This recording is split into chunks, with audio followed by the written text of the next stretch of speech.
At the same time, it's sort of like a natural competition this year.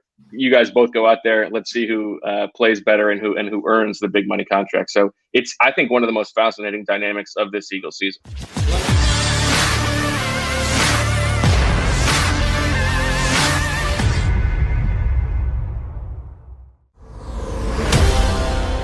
I said, would you like to take a guess what time they're naming 10 o'clock, the cover of Madden? 10:02, yeah. 10 o'clock, right. Much like always. the Eagles wait till 10:03 to announce their player personnel moves when we've been off the air for 3 minutes. Yes, Madden will reveal, the company, the game will reveal who is on the cover of Madden precisely as Bird's 365. Should be Bo Wulf. Look at that cover shot. Cover of Madden. We'll see if they throw him on the cover of Madden. Bo Wulf from The Athletic, good enough to jump on board with it. I don't want that curse, guys. That's why that's why I brought it up. It's going to be announced here in about 28 minutes, so we're all going to know then. But would you like to take a prediction at who's going to be on the cover of Madden 2022? Yeah, I think it'll be Ben Simmons. Oh, shut up. That's why Wulf. I was worried. Bo didn't see the email to join the stream. I was worried you were too depressed over that Sixers loss. But I don't know if you're a big Sixers fan. But that was devastating. Well, I watch with interest for sure. Shame on Ben Simmons. Okay. Yeah, I didn't talk about anything else. But anyway, let's get into the Birds, I guess.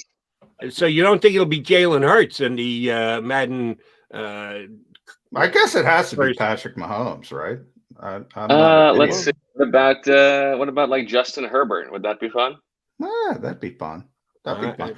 Brian Johnson was on the cover of the old NCAA game. I do remember that for some bizarre reason. I think Mike K brought it up. That's probably why. Yeah, I think that's got to be some kind of bragging rights in the coaching room, right? All right, let's get Bo. Jason Michael's never been on the cover. Bo, you and Zach did an interesting piece recently about potential extensions for the Eagles. And we were just talking about before you jumped on Derek Barnett and Josh Sweat, the fact that they're both entering contract years. If you're the Eagles, you got to keep one of them. You don't have a ton of young talent. Obviously, one's a former first-round pick, bit of a disappointment when you add the pedigree, but I think Derek's a good player when he's out there. And then Josh Sweat is really effective, but you have the knee issues, and he's probably never going to be a guy who can play 85, 90% of the snaps. So Eagles have to extend one of them. Which way would you go, Bo?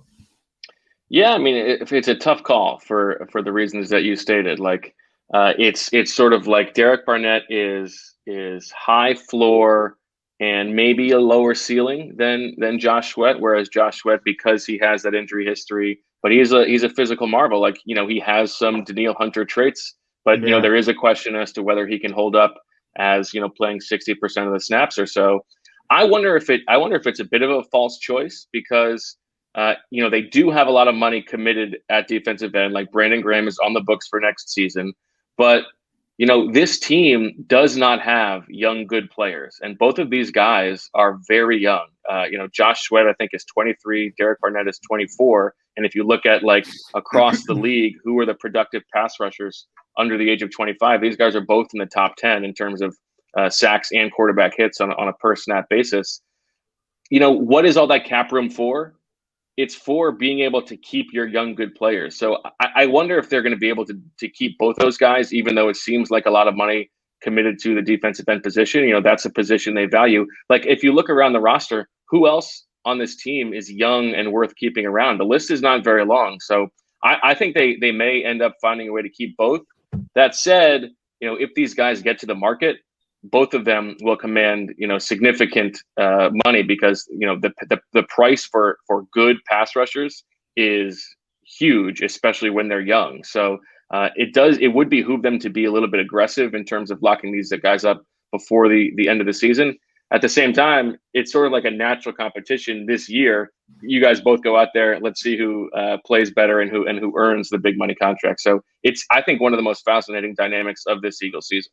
Let me expand that comparison and competition by one and put Ryan Kerrigan in the mix because we know Brandon Graham's Brandon Graham and his contract is what it is and his history here is what it is as well. So I would put him to the side and then look at the other three defensive ends 2 guys last year, the contract, been here, procured by the organization, and an out-of-towner coming in on a 1-year value-packed deal. They got him for cheaper than most of us expected, but he's got the biggest resume of the 3. Will the coaching staff be affected or enslaved by the overall organizational stance of we've got to project our own and show that we got things right? Or will it just come down to who's playing the best? After week 1, we evaluate. After week 2, we evaluate. After week 3. And then we give the snaps according to those players and what they've done. Will the coaching staff be able to just play who they want to play and not have to worry about how it helps the evaluative process for 2022 and beyond? Well, this has been a difficult dynamic for the Eagles over the past couple of years. The coaching staff leaning towards playing older players.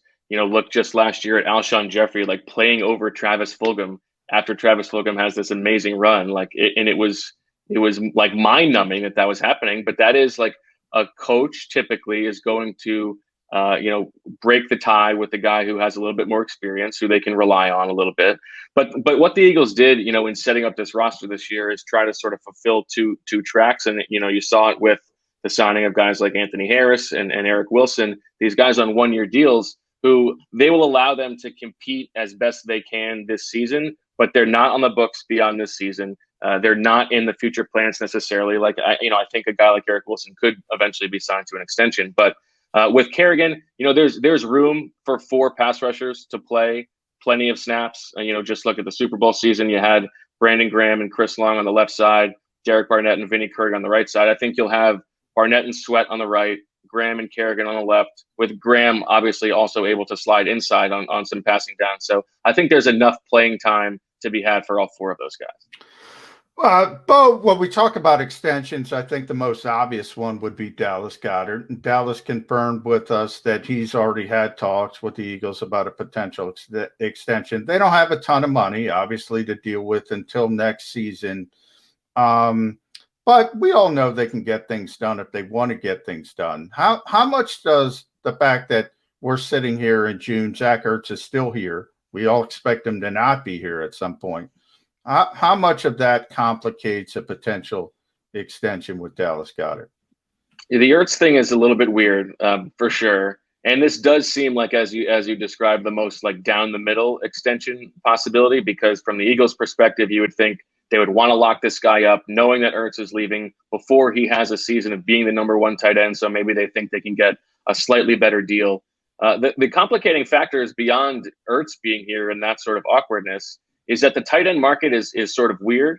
There have been some big money contracts lately, and Jonnu Smith and Hunter Henry in free agency this year moved that price tag up. But like the franchise tag for tight ends is not that expensive at all. Yeah. And so, if you're the Eagles, why would you sign Goddard to a deal that guarantees him more per year than, the franchise is? And if you're Goddard, why sign a deal now before you can get a chance to play as the number 1 tight end and hit the market when it seems like prices are rising? And then the extra factor on top of that is this particular offseason is set to be one in which a lot of tight ends will be available. Guys like O.J. Howard, Mike Gesicki, I'm forgetting a couple guys, but some of these young tight ends from that group will have a chance to sort of compete for those deals. So it's an interesting conversation. If I was like to guess which extension the Eagles would sign before training camp, I do think that Goddard is probably the most likely. But we don't talk about pressure much in June. It's just, think about it. You think about pressure when the season starts. But I would suggest there's some pressure on Miles Sanders this year. Although he ran the ball effectively last season, John told me a lot, educated me a lot during this offseason about, but he had some issues in doing certain things he was supposed to do last year, specifically in the passing game, wasn't on his spot when he needed to be, that he actually went backwards in the passing game. If you believe that Nick Sirianni's going to come in and do similar things that he did in Indianapolis, running backs out of the backfield were a big part of Phillip Rivers and that offense last year. So that's going to fall heavily on Miles Sanders this year. If he's feeling that pressure and there isn't a re-improvement after his very good out of the backfield rookie year, will the coaches be willing to go to the backup running back? They're going to use them, however much percentage-wise they're going to use them anyway. But could we even see a reduction in Miles Sanders' time on the field if he has not improved his pass receiving skills? Yeah, that's an interesting question. And running backs coach Jamal Singleton said that, he doesn't necessarily believe in the idea of an every down back at this stage in, the NFL's life cycle. So I don't expect that we're going to see Miles Sanders on the field, like 80% of the time and getting like 25 carries a game or anything like that. But I think in terms of the passing game, I think, I would guess that it would be closer to year one than year two. Like, just the connection between him and Carson Wentz last year seemed like it was just bewitched. Like whatever they could do, nothing would work. But he has some issues in pass protection occasionally. He has some issues in hitting the hole where it's supposed to go sometimes. But he's as dynamic of a big play guy as there is in the league. I would actually sort of lean the other way in that, like, if I'm the Eagles, I give Miles Sanders as much of the workload as I can over the next 2 seasons before his rookie contract is up, and then I probably let him go. I mean, that's just the life cycle of running backs in the NFL these days. I mean, I think 3 years ago, the 2 leading rushers in the NFL were Todd Gurley and Le'Veon Bell, and both of them don't have jobs right now. Maybe it was 4 years ago, but I mean, that's how quickly things happen. And so, the Kenny Gainwell pick, who they took in the 5th round from Memphis, who's young and is a very good receiving back, to me, like, if Kenny Gainwell is what they think he can be, he would allow them to move on from Miles Sanders in 2 years, not necessarily as a replacement, but, Kenny Gainwell and somebody else is going to be just as good as, Kenny Gainwell and Miles Sanders. Bo, I do want to switch to the other side of the ball for a second and talk about the cornerback position, because last time we were there, it was Avonte Maddox opposite Darius Slay. Then when the Eagles went into the nickel, they kind of kicked Avonte Maddox inside, and Mike Jacquet was the other outside corner. Can the Eagles really go into a season with that being the plan at the cornerback position? Is that even possible? I do think they're going to sign somebody, and it may not be, Steven Nelson is the name that gets thrown out there. I don't even think it has to be someone who's a starting caliber corner. I think it could just be you sign a veteran who is there and you hope that Michael Jacquet beats him out, or Zach McPherson, who I think is the other player to really keep an eye on, the 4th round pick from Texas Tech. I think between McPherson and Maddox, I think you're okay over there. I mean, it's not great. Certainly, it's not a long-term solution. I mean, I liked Michael Jacquet last year. He had that one disastrous game against Arizona. I think there's some upside there. He's relatively new to the position. He's got these super long arms. He played well in that Dallas game before. But I don't think a team with like Super Bowl aspirations is trotting out Michael Jacquet in week 1 as their starting corner. That's a fair way to put it, Bo. Thank you for that. We focus so much on cornerback 2 and the fact that the Eagles might have questions of depth at cornerback. Safety almost seems to float on by, and we don't know what Rodney McLeod is going to be able to give this team this year. They did sign a safety in free agency, not big bucks, but a guy who's got starting experience in the league. A lot of people like to talk about, hey, the corners, they could be moved to safety. Maddox gets that conversation all the time. Will the Eagles be good enough at safety this year? I mean, good enough to do what? To not get killed. Yeah, I think, I think they're okay. It depends. It's going to depend a lot on how McLeod recovers. He has said that he's going to be ready for week 1. That would be a bit of a tight turnaround given how late in the season his injury happened. But he seems to say that that's going to be the case. And he was on the field in the spring, so it seems like he's tracking okay. I think Anthony Harris is a good player, and he has some experience with Jonathan Gannon, so that helps. But after those guys, I mean, Andrew Adams, who they signed, is not really anything more than a special teams player, at least in his history in Tampa Bay. Kayvon Wallace, I think, was relatively disappointing in his first season from Clemson. He didn't seem necessarily ready to contribute on defense. And then you've got guys like, Graylin Arnold and Elijah Riley, who I kind of like a little bit. But you gotta give me an Epsy, Bo. I want an Epsy from you. Yeah, I forgot about Epsy. Yeah, you got Epsy too. Yeah. Who can play deep, okay. But yeah, it's like corner. Yeah. It's not great. It's not a Super Bowl level secondary, but I think it's enough for them to tread water probably. All right, let's ping pong because I want to talk about competition. Wide receiver 3. This is a subject dear to the heart of Jody McDonald because that's the biggest Greg Ward fan in the world you're looking at there, Bo. More than Merrill? Right. Yep, more than Merrill. Seems to me the Eagles want to, if they're in 12, it's going to be Reagor and Smith outside. We know that. But if they're in 11, seems to me they prefer to kick Reagor inside, have Fulgham outside with Devontae Smith. Is that your take as well? Well, what we saw in the, we only got to see like 2 practices in the spring, but what we saw was Greg Ward inside for now, which, take that with a heaping grain of salt. But I don't want to get on Jody's bad side, but if it was me, I would do that. I would have Travis Fulgham on the outside and Reagor or Smith inside. I mean, Greg Ward is a nice player. He's certainly overachieved based on every expectation for his career. It took the Eagles 3 years of him being in the building for them to even give him a shot to play. And I think he's an adequate starting slot. But if you look at like his production, it's not great on a per snap basis. There's not a lot of juice after the catch. There's not a lot of juice downfield. And Travis Fulgham, what he did in those 4 games last year, he was the best receiver in the NFL for 4 games. I think for this team that needs to see what they have and try to find players who can be here and be part of the next winning team, I think you got to have Travis Fulgham on the field, give him a shot, and then maybe it turns out that Fulgham, Reagor, and Smith is a pretty good starting 3 receivers. I think that's what I would go for. If you put Devonta Smith to the side, which I think you should, just because I'm that big a fan and I think he's going to be unbelievable and he's going to step right in and just immediately become their best wide receiver. If it's between those other 3, I actually think the guy that Greg Ward can outperform is Reagor, not Fulgham.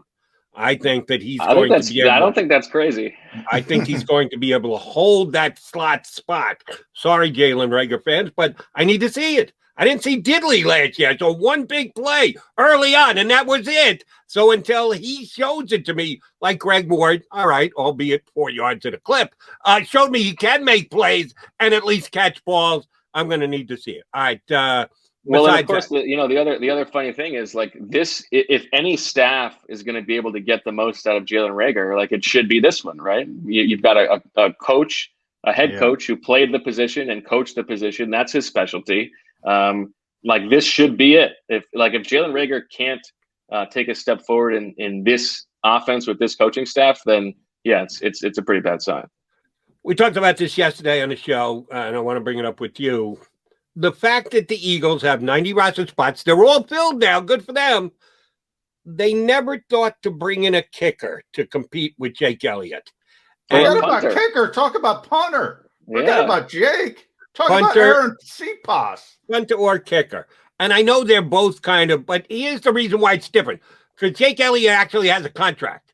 And they did give him money. And if they were to move off Jake Elliott, might be a little bit of a painful hit because there'd be some dead cap money involved. If Cepas can't punt, guess what? Get on the phone, Howie. Go down to the corner. Pick up another punter. They can make that change rather easily, but they can't do it with Jake Elliott. So I'm questioning, is that the reason why they don't have another kicker in camp? Because they made a financial commitment to Elliott and it would be a little painful if they had to move on from him? Yeah, it's like sneakily one of the worst contracts in the league, the extension that they signed Jake Elliott to, because it is punitive to cut him, and it should never be that way for a kicker, aside from Adam Vinatieri or whoever, one like a Hall of Fame level kicker. So that was not a smart deal that they made. But Jake does everything great. Everything. Softball, golf, ping pong. Except he was the best softball player at Carson Wentz's charity softball game. He's a fantastic athlete, and I think it's unlikely that you would find a kicker who is worth giving a shot over Jake Elliott. Let's see how he does this season. There is talent there, and leg strength is probably more important than the whims of accuracy over the course of a season. It's a shorter sample size. I think he's fine, but like if he has another year like last year, it would be nice to be able to move on from him. So I am surprised they haven't brought in another punter. It's a good point that you make, Jody, because like if Sipas is bad, they'll just sign another guy off the street. It's a replacement level thing. But you would think, given the like competition refrain from Nick Sirianni, that you would have one other guy there to compete for a job with someone who has never punted the NFL before. All right, last one from me, Bo, and thanks for joining the show. Reed Bo does a great job at The Athletic with Zach Berman. Sheil Kapati, our buddy as well, does national, but also Eagles. And Birds with Friends, the great podcast. So tune into that. Bo, we were talking about pressure in June. We were talking about competition. Jody probably doesn't know this. You have a lot of pressure on you. That's this competition is coming. This is the two-time, I believe, correct me if I'm wrong, reigning and defending roster pool champion. We were just talking to Piero yesterday because he's upset. He got beat by Les a couple years ago. He's still complaining about practice squad rules and whatever. I think I took the belt off of you, right? Yeah, you took the belt. I'm a former champion. McLean's a former champion. But Bo was won it 2 times. More pressure on you or Ben Simmons in Game 6? I think there's way more pressure on Ben Simmons. I mean, I'm the king right now. Everybody's coming after me. I don't have any pressure. Ben Simmons, like, there's a good chance he's not in Philly next year. So, let's just say I like my chances better than I do of Ben Simmons' chances of making 2 free throws. Uneasy is the head that wears the crown, Mr. Wulf. Be careful for what you ask, for you wish. You may get what you ask. At least 2 more months in my reign. Yeah. There you go. And between you and me, don't tell John this. I think you got a chance to win a 3rd consecutive. He's not that good. Thank you very much. Bo, good stuff. Appreciate you coming on board. You know we're going to have you back plenty, even well before the year starts. Thanks for hopping on with us today. Thanks, guys. Have a good day. Thanks, well, Wolf. You told me earlier that, yes, he was the reigning champ. You didn't say reigning and defending. That he's 2 years in a row? Two-time champ. Man, why are these outlets paying you, McMullen, if you can't beat Bo Wulf? Damn. What the heck's up with you? I mean, to be in my history, I've been in second place twice. I've been runner-up twice. I've been champion and I came in 3rd. I've never been less than 3rd. Sound like Doc Rivers to me. Blow the 3-1 leads and people get on your case, even though I would say your track record has been damn good. If Doug is listening, I blame Doug Peterson. I would have been a back-to-back champion if he just would have kept the 3rd damn tight end and Josh Perkins. Who was Perkins was the guy you leaned on? Yeah. What's he doing these days? He didn't get re-signed. Rich Rod did, but Perkins they didn't go back to. All right. No, Josh has had some serious. He hurt his leg 2 years in a row, so he's had some serious injury issues, unfortunately. All right, we've gotten through this one without any serious injury issues unscathed. We'll come back, put a bow on the show here on Birds 365. If you missed any of today's show on the JAKIB Media channel, listen to the podcast on your way home. Available on YouTube, Apple, and Spotify.